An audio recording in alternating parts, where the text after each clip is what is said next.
রাজশাহীতে চালক, সুপারভাইজার ও সহকারীদের সুযোগ সুবিধার দাবিতে রাজশাহী, চাঁপাইনবাবগঞ্জ ও নাটোর থেকে তৃতীয় দিনের মতো দূরপাল্লার বাস চলাচল বন্ধ রয়েছে। শনিবারও এসব জেলা থেকে কোনো বাস ছাড়েনি বা প্রবেশ করেনি। ফলে ঢাকা, চট্টগ্রাম, সিলেট, কক্সবাজার সহ দেশের বিভিন্ন দূরবর্তী গন্তব্যের যাত্রীরা চরম ভোগান্তিতে পড়েছেন।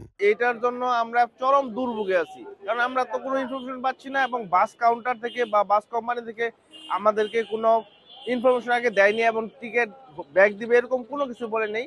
জাস্ট খালি বাস কাউন্টারটা বন্ধ এবং তাদের ফোন নাম্বারটা বন্ধ। এটা প্রচন্ড যাত্রী হ্যারাসমেন্ট। হানিফে টিকিট করছিলাম গতকালকে, তো আজকে বললো যে ধর্মঘটের জন্য আমাদের টিকিটটা বন্ধ, মানে বাসটা বন্ধ আর কি। তো আপনি টিকিটটা নিয়ে আসেন, টিকিটটা ক্যান্সেল করে আপনি টাকা ফেরত নিয়ে যান।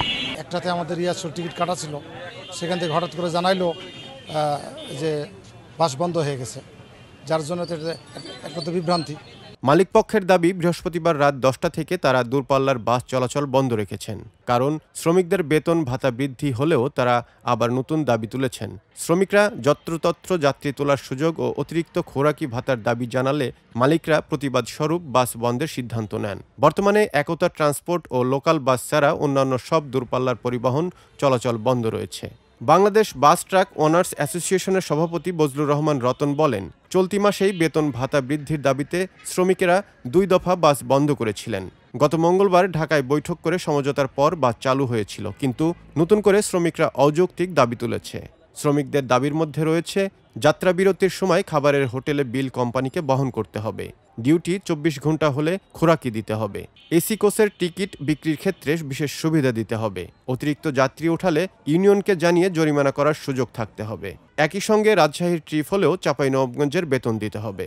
রাজশাহী জেলা মোটর শ্রমিক ইউনিয়নের ভারপ্রাপ্ত সাধারণ সম্পাদক রফিকুল ইসলাম পাখি বলেন, রাজশাহী থেকে ঢাকায় প্রতি ট্রিপে একজন চালক 1750 টাকা, সুপারভাইজার 750 টাকা এবং সহকারী 700 টাকা পান। শুক্রবার থেকে তা বাস্তবায়নের কথা ছিল, কিন্তু মালিকপক্ষ বৃহস্পতিবার রাতেই বাস বন্ধ করে দিয়েছে। নতুন দাবিগুলো নিয়ে প্রশ্ন করা হলে রফিকুল ইসলাম পাখি জানান, এসব দাবি আগে থেকেই প্রচলিত ছিল, কিন্তু বিভিন্ন পরিবহনে বিভিন্ন নিয়মে তা দেয়া হয়। এখন সবাইকে এক নিয়মে আনার জন্যই এই দাবিগুলো উঠেছে। এ অবস্থায় সাধারণ যাত্রীরা জরুরি প্রয়োজনে বিকল্প পথে গন্তব্যে যাওয়ার চেষ্টা করছেন। তবে অতিরিক্ত ভাড়া ও অনিশ্চয়তার কারণে তাদের দুর্ভোগ আরও বেড়েছে।